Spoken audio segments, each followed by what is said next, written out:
Hello friends, welcome to my YouTube channel GK cues. GK cues में आप सभी का बहुत बहुत स्वागत है। एक बार फिर मैं आपके सामने उपस्थित हूँ बिहार स्पेशल एमसीक्यूज़ को लेकर के, जो आपके एग्ज़ाम के लिए काफ़ी अति महत्वपूर्ण होने वाला है। चाहे आप बिहार शिक्षक भर्ती 3.0 की तैयारी कर रहे हो, जो री एग्ज़ाम होने वाला है, चाहे आप 4.0 की तैयारी कर रहे हो, आप दोनों लोगों के लिए ये जो क्लास होने वाला है ना, मोस्ट इंपॉर्टेंट होने वाला है। ठीक है ना, जिसमें हम बिहार स्पेशल जीके को कवर करने वाले हैं। तो चलिए देरी न करते हुए शुरुआत करते हैं पहले क्वेश्चन से। लेकिन फ्रेंड्स, अंत में अगर वीडियो की क्वालिटी और कंटेंट अच्छा लगा तो चैनल को सब्सक्राइब करते हुए बेल आइकन दबाना मत भूलिएगा, ताकि जो भी मैं वीडियो अपलोड करूंगा उसका नोटिफिकेशन आपके पास पहुंच सकेगा। तो चलिए शुरुआत करते हैं पहले क्वेश्चन से। बहुत ही अति महत्वपूर्ण प्रश्नों की श्रृंखला होने वाली फ्रेंड्स, इसलिए वीडियो को शुरू से अंत तक जरूर देखिएगा। ठीक है, पहला क्वेश्चन आपके सामने कह रहा है कि वैदिक युग में बिहार को किस नाम से जाना जाता था।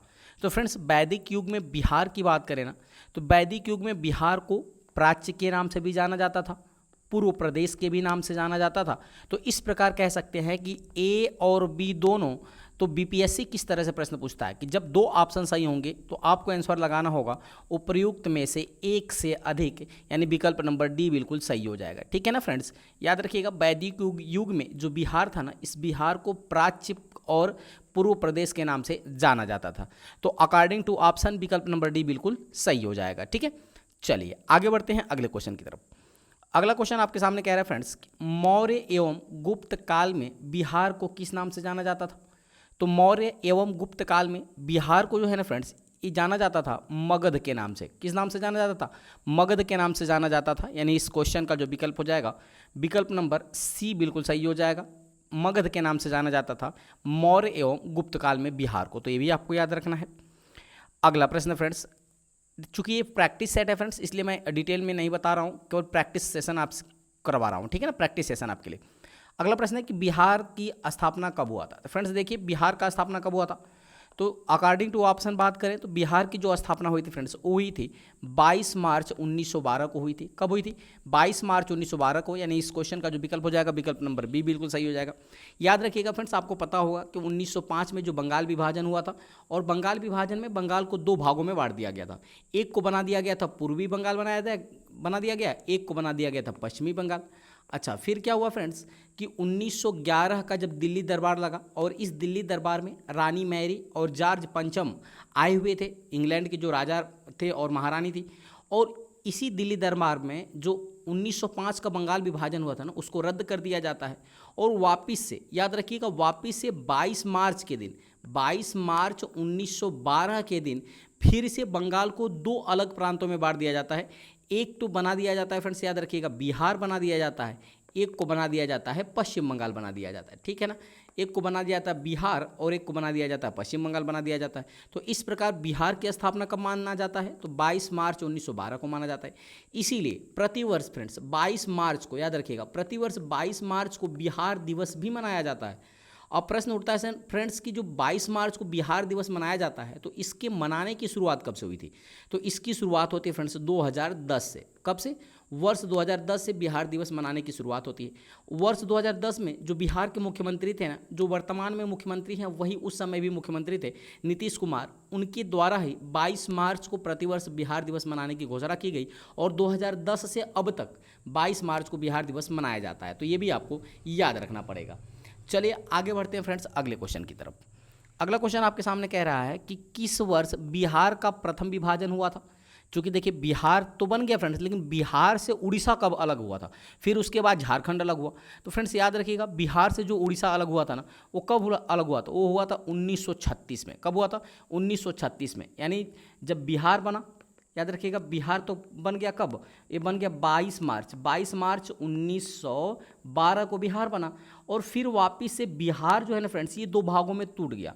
एक तो बन गया उड़ीसा, याद रखिएगा, एक को बना दिया गया उड़ीसा, और एक को फिर से वापस से बिहार बना दिया गया। तो जब प्रथम विभाजन हुआ था तो उड़ीसा और बिहार में बटा। तो जो उड़ीसा बना था ये कब बना था, ये आपसे प्रश्न पूछ रहा है। तो ये बना था फ्रेंड्स, याद रखिएगा, 1 अप्रैल, याद रखिएगा, 1 अप्रैल 1936 को। कब बना था? 1 अप्रैल 1936 को प्रथम विभाजन होता है। उसके बाद फ्रेंड्स याद रखिएगा, होता है फिर बिहार का द्वितीय विभाजन भी होता है। बिहार दूसरी बार एक तो झारखंड में टूट जाता है, याद रखिएगा, एक तो झारखंड में और वापस से फिर बिहार में टूटता है। तो जब झारखंड में टूटता है फ्रेंड्स ना, तो ये कब हो, एक टूटता है 15 नवंबर सन 2000 को। कब टूटता है, 15 नवंबर सन 2000 को झारखंड बिहार से अलग होता है।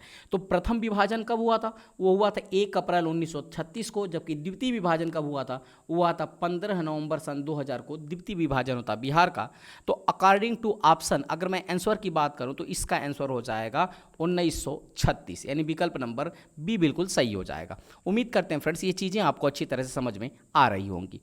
आगे बढ़ते हैं फ्रेंड्स, अगला क्वेश्चन कह रहा है कि निम्नलिखित में से कब बिहार का द्वितीय विभाजन हुआ था। देखिए अभी पीछे मैंने एक्सप्लेन किया हुआ है, तो कब बिहार का द्वितीय विभाजन हुआ, तो फ्रेंड्स वो हुआ था 15 नवंबर सन 2000 ईस्वी को बिहार का द्वितीय विभाजन हुआ था। और इस द्वितीय विभाजन में बिहार को एक बार फिर से याद रखिएगा, झारखंड यानी 45% भूमि लेकर के झारखंड बना दिया जाता है। बिहार को तोड़ कर क्या बना दिया जाता है, झारखंड बना दिया जाता है 45% बिहार की भूमि लेकर को। तो ये भी आपको याद रखना पड़ेगा। चलिए आगे बढ़ते हैं अगले क्वेश्चन की तरफ। अगला क्वेश्चन आपके सामने फ्रेंड्स कह रहा है कि पाटलिपुत्र का संस्थापक कौन है। मोस्ट इंपॉर्टेंट प्रश्न है आपके लिए फ्रेंड्स।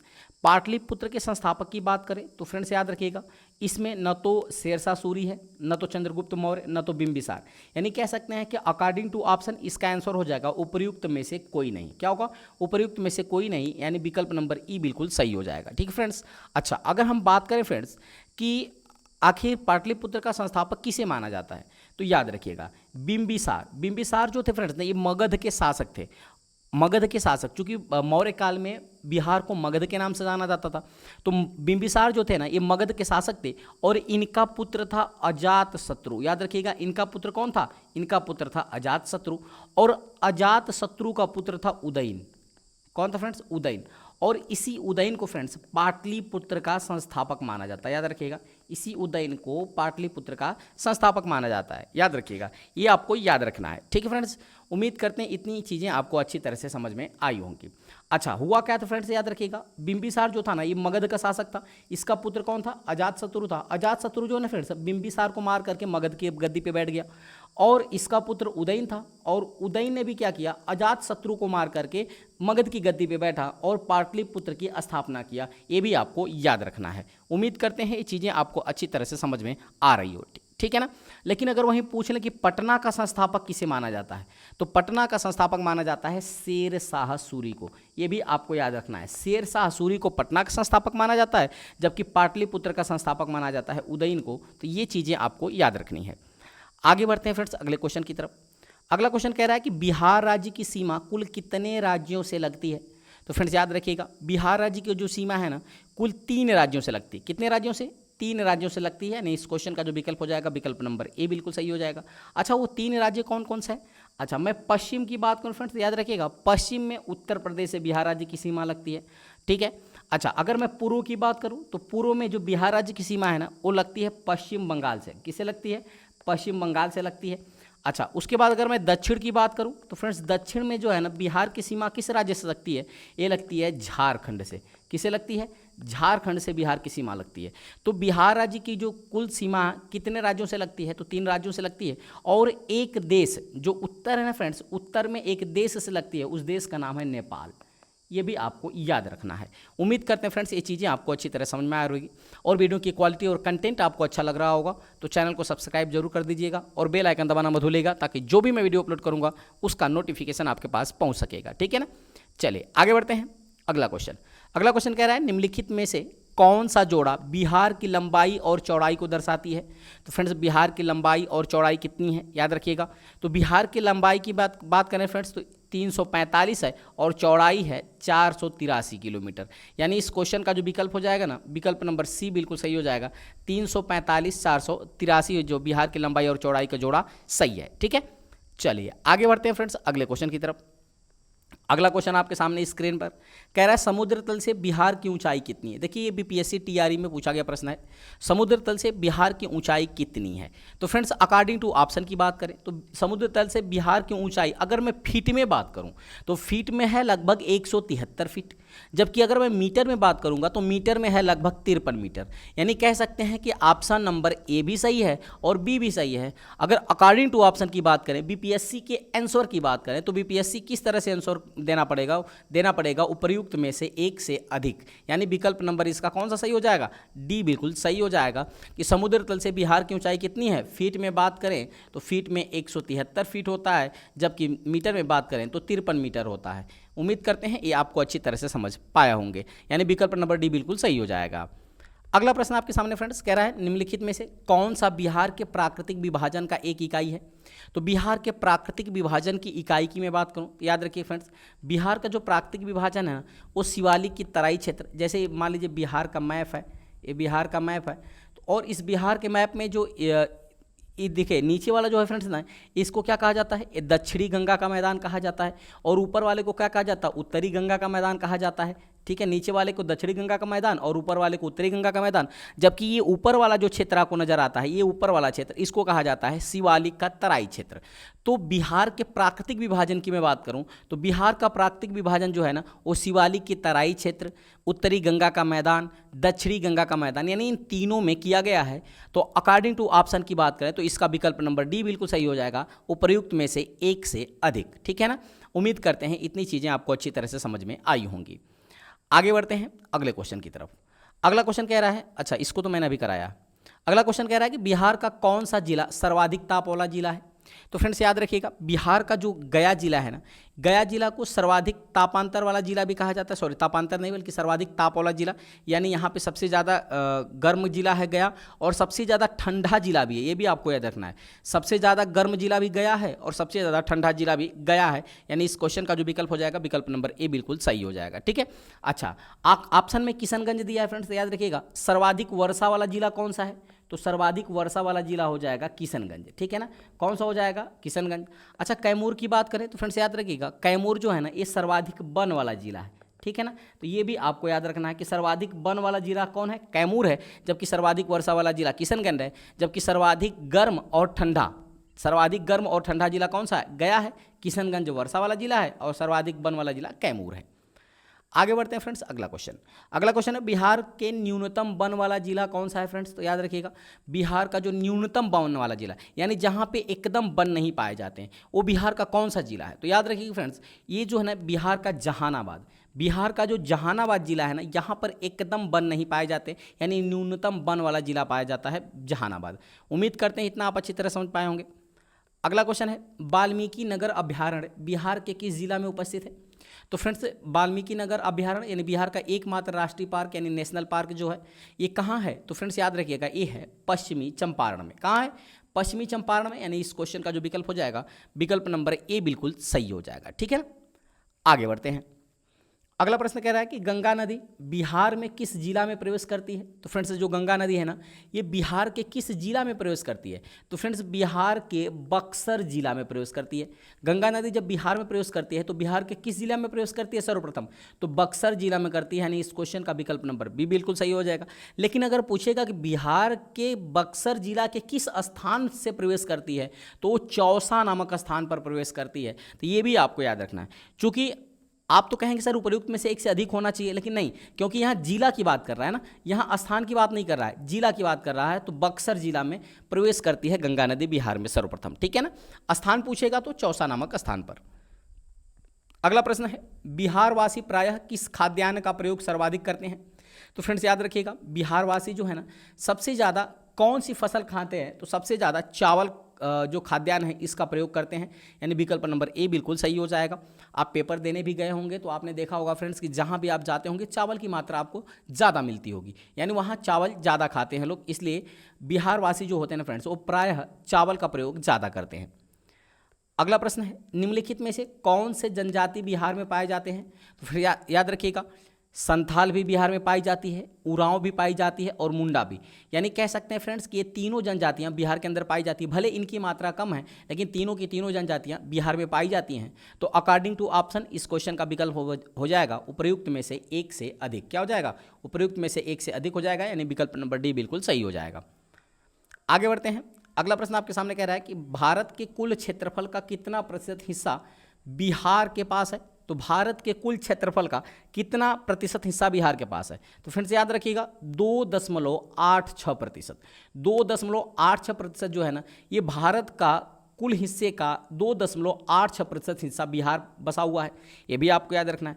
वहीं अगर एक प्रश्न भौगोलिक से पूछा जाता है कि संपूर्ण विश्व का भारत कितना परसेंट है, तो फ्रेंड्स वो है 2.43%, ठीक है ना।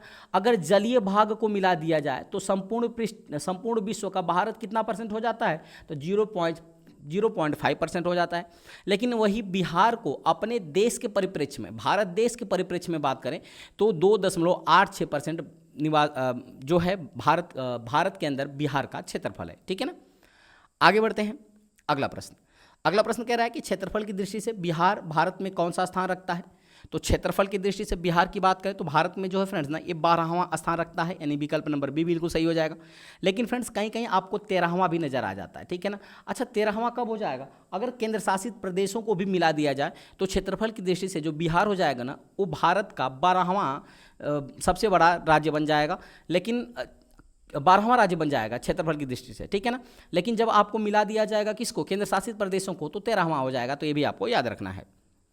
अगला प्रश्न है कि बिहार का क्षेत्रफल कितना है फ्रेंड्स। तो पहला ऑप्शन कह रहा है कि 94,163 किलोमीटर, दूसरा है 94,163 वर्ग किलोमीटर, तीसरा है 32,87,164 वर्ग किलोमीटर, उपयुक्त में से एक से अधिक और उपयुक्त में से कोई नहीं। तो फ्रेंड्स अगर मैं बात करूं बिहार के क्षेत्रफल की, तो बिहार का जो क्षेत्रफल ना वो है 94,163 वर्ग किलोमीटर।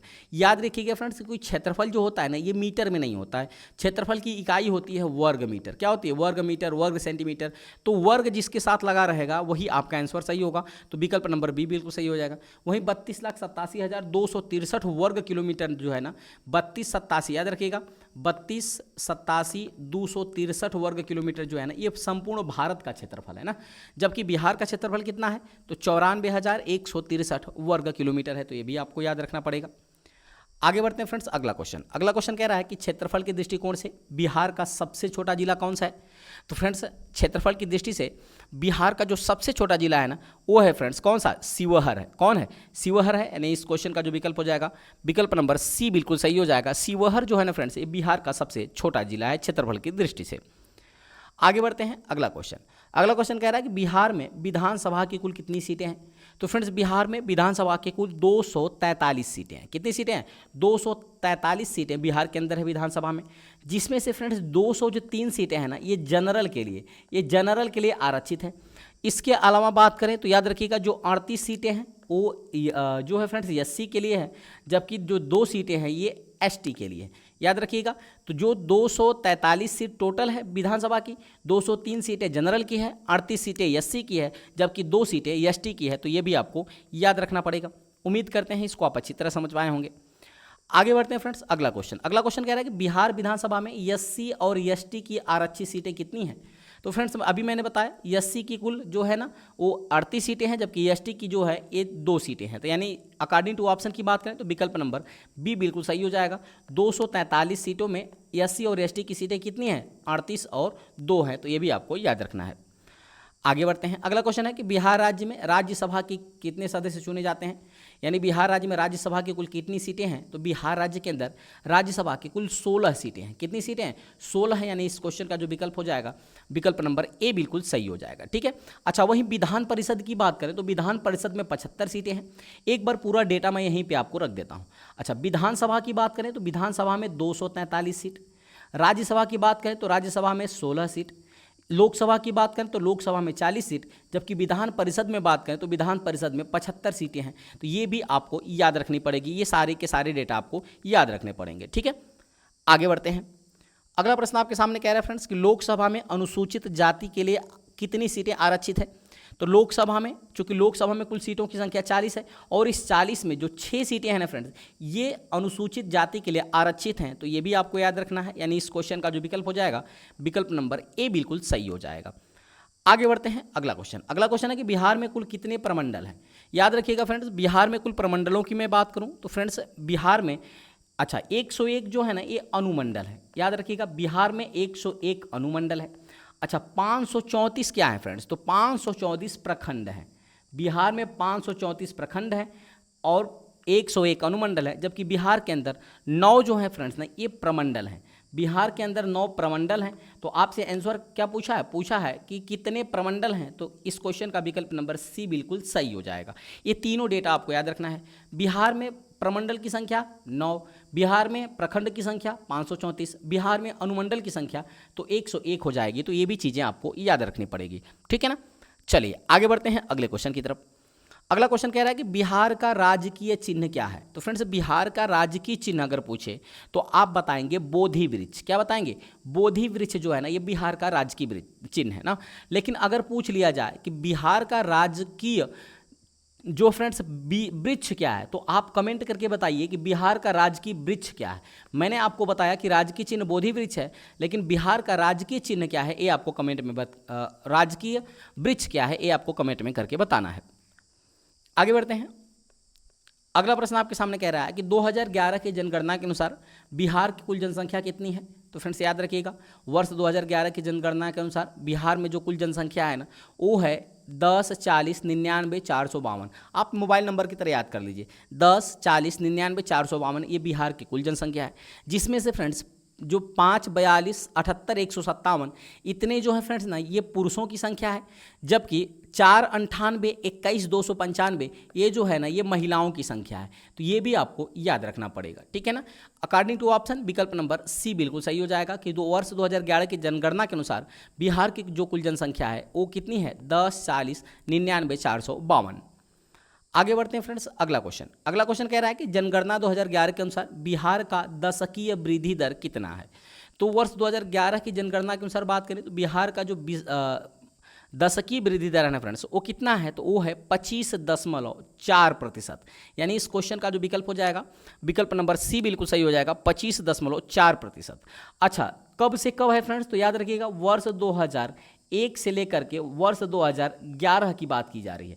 इसमें 25.4% जो है दशकीय वृद्धि दर्ज किया गया है बिहार के अंदर। तो ये भी आपको याद रखना है। अगला प्रश्न आपके सामने है, बिहार राज्य का साक्षरता दर कितना है। तो फ्रेंड्स, बिहार राज्य के साक्षरता दर की बात करें तो बिहार की जो साक्षरता दर है ना फ्रेंड्स, वो है 61.8%। कितना फ्रेंड्स, 61.8% जो है ना, ये बिहार राज्य की साक्षरता दर है। अच्छा, उसमें मैं पुरुषों की साक्षरता की बात करूं तो जो पुरुषों की साक्षरता है वो है 71.2%, जबकि महिलाओं की साक्षरता की बात करें तो महिलाओं की जो साक्षरता है फ्रेंड्स वो है 51.5%। तो ये भी आपको याद रखना पड़ेगा कि बिहार राज्य में कुल साक्षरता दर 61.8%, महिला कितनी साक्षर हैं तो 51.5%, जबकि पुरुष कितने साक्षर हैं तो 71.2% साक्षर हैं। तो ये भी आपको याद रखना है। अगला प्रश्न आपके सामने है कि बिहार का सर्वाधिक साक्षर जिला कौन सा है। तो बिहार का जो सर्वाधिक साक्षर जिला है ना फ्रेंड्स, न तो पटना है, न तो बांका है, न ही सिवान है। तो इस ऑप्शन की बात करें तो इसके अनुसार विकल्प नंबर ई बिल्कुल सही हो जाएगा कि इनमें से कोई नहीं, ठीक है ना। अच्छा, बिहार का सर्वाधिक साक्षर जिला है कौन, तो वो है फ्रेंड्स रोहतास। याद रखिएगा कौन सा जिला है, तो रोहतास जो है बिहार का सर्वाधिक साक्षर जिला है। आगे बात करते हैं। अगला क्वेश्चन है कि बिहार का न्यूनतम साक्षरता वाला जिला कौन सा है। तो बिहार का जो न्यूनतम साक्षरता वाला जिला कौन सा है, तो याद रखिएगा फ्रेंड्स, बिहार का न्यूनतम साक्षरता वाला जिला है पूर्णिया। यानी इस क्वेश्चन का विकल्प नंबर सी बिल्कुल सही हो जाएगा, जबकि अधिकतम साक्षरता वाला जिला कौन हो जाएगा, रोहतास हो जाएगा। अगला प्रश्न है, बिहार का जनसंख्या घनत्व तो कितना है। तो फ्रेंड्स याद रखिएगा, पूरे भारत में सबसे ज़्यादा जनसंख्या बिहार में निवास करती है। तो बिहार सबसे ज़्यादा जनसंख्या नहीं, जनसंख्या की दृष्टि से बिहार का स्थान तो भारत में तीसरा स्थान है। पहले स्थान पे उत्तर प्रदेश है, याद रखिएगा, दूसरे पे महाराष्ट्र है, तीसरे पे आपका बिहार आता है। लेकिन जनसंख्या घनत्व के मामले में बिहार पहले स्थान पर है। तो बिहार राज्य का जनसंख्या घनत्व कितना है, तो फ्रेंड्स याद रखिएगा वो है 1106। यानी विकल्प नंबर बी बिल्कुल सही हो जाएगा। 1106 जो है बिहार राज्य की जनसंख्या घनत्व है, यानी प्रति वर्ग किलोमीटर पर लगभग 1106 लोग निवास करते हैं। अगला प्रश्न है, बिहार का लिंगानुपात कितना है फ्रेंड्स। तो याद रखिएगा, बिहार का जो लिंगानुपात है ना वो 918 है। कितना है, 918 बिहार का लिंगानुपात है, यानी विकल्प नंबर ए बिल्कुल सही हो जाएगा। अच्छा, वहीं अगर मैं बात करूं फ्रेंड्स ना कि वर्ष 2000, याद रखिएगा ये लिंगानुपात 918 लिंगानुपात है, ठीक है ना। उम्मीद करते हैं इतना आप अच्छी तरह समझ में आया होगा। आगे बढ़ते हैं। अगला क्वेश्चन है कि सबसे अधिक और कम लिंगानुपात वाला जोड़ा कौन सा सही है। तो सबसे अधिक कहाँ पे लिंगानुपात है और सबसे कम कहाँ लिंगानुपात है, तो अकॉर्डिंग टू ऑप्शन की बात करें तो याद रखिएगा सबसे ज़्यादा लिंगानुपात वाला जिला जो है गोपालगंज है बिहार का, जबकि सबसे कम लिंगानुपात वाला जिला मुंगेर है। तो इस क्वेश्चन का जो विकल्प हो जाएगा फ्रेंड्स, विकल्प नंबर सी बिल्कुल सही हो जाएगा, गोपालगंज और मुंगेर बिल्कुल सही हो जाएगा। आगे बढ़ते हैं फ्रेंड्स, अगला क्वेश्चन है कि जनगणना 2011 के अनुसार बिहार का शिशु लिंगानुपात कितना है। तो शिशु लिंगानुपात की बात करें फ्रेंड्स तो याद रखिएगा शिशु लिंगानुपात है 935। कितनी है? 935 प्रति हजार पर, यानी शिशु लिंगानुपात बिहार में कितनी है? तो 935 है, यानी विकल्प नंबर ए आपका बिल्कुल सही हो जाएगा।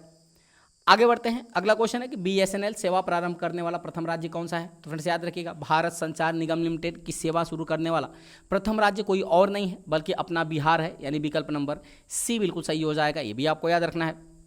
अगला प्रश्न है डॉक्टर राजेंद्र प्रसाद को भारत रत्न कब प्राप्त हुआ था। तो याद रखिएगा फ्रेंड्स डॉक्टर राजेंद्र प्रसाद को भारत रत्न जो है ना फ्रेंड्स ये कब दिया गया था, ये आपसे प्रश्न पूछ रहा है। तो फ्रेंड्स ये दिया गया था 1962 में। कब दिया गया था? 1962 में, विकल्प नंबर बी बिल्कुल सही हो जाएगा। आगे बढ़ते हैं, अगला प्रश्न है बौद्ध धर्म के प्रवर्तक कौन है। तो फ्रेंड्स बौद्ध धर्म के प्रवर्तक माने जाते हैं गौतम बुद्ध। कौन माना जाता है? गौतम बुद्ध को बौद्ध धर्म का प्रवर्तक मानते हैं, यानी विकल्प नंबर सी बिल्कुल सही हो जाएगा। तो ये भी आपको याद रखना है। अगला प्रश्न है बिहार के प्रथम राज्यपाल कौन है। तो फ्रेंड्स बिहार के प्रथम राज्यपाल कौन थे? तो याद रखिएगा वो थे जयराम दौलत राम। जयराम दौलत राम जो थे फ्रेंड्स ना ये बिहार राज्य के प्रथम राज्यपाल थे, यानी विकल्प नंबर बी बिल्कुल सही हो जाएगा। याद रखिएगा जिस भी प्रश्न में प्रथम, पहला या पहले लग जाता है वो आपके एग्जाम के लिए काफ़ी अति महत्वपूर्ण हो जाता है, ठीक है ना। आगे बढ़ते हैं, इस सीरीज का अंतिम प्रश्न है बिहार का प्रथम दैनिक हिंदी पत्र कौन सा है। तो बिहार का प्रथम दैनिक हिंदी पत्र की मैं बात करूं तो वो है फ्रेंड्स सर्वहितैषी। कौन है फ्रेंड्स? सर्वहितैषी है, यानी विकल्प नंबर ए बिल्कुल सही हो जाएगा। इस तरह से मैंने आपके सामने फ्रेंड्स 40 प्रश्नों की श्रृंखला कवर कराया जो कि काफ़ी अति चुनिंदे प्रश्न थे जो आपके एग्जाम में हूबहू पूछे जाते हैं। तो उम्मीद करते हैं फ्रेंड्स ये वीडियो की क्वालिटी और कंटेंट अच्छा लगा होगा, साथ ही साथ सत्येंद्र सर की मेहनत पसंद आई होगी। तो चैनल को सब्सक्राइब करते हुए बेल आइकन दबाना मत भूलिएगा ताकि जो भी मैं वीडियो अपलोड करूँ उसका नोटिफिकेशन आपके पास पहुँच सके। तो चलिए मिलते हैं ऐसे ही मजेदार टॉपिक के साथ अगली वीडियो में, तब तक के लिए बहुत बहुत धन्यवाद। Thanks for watching.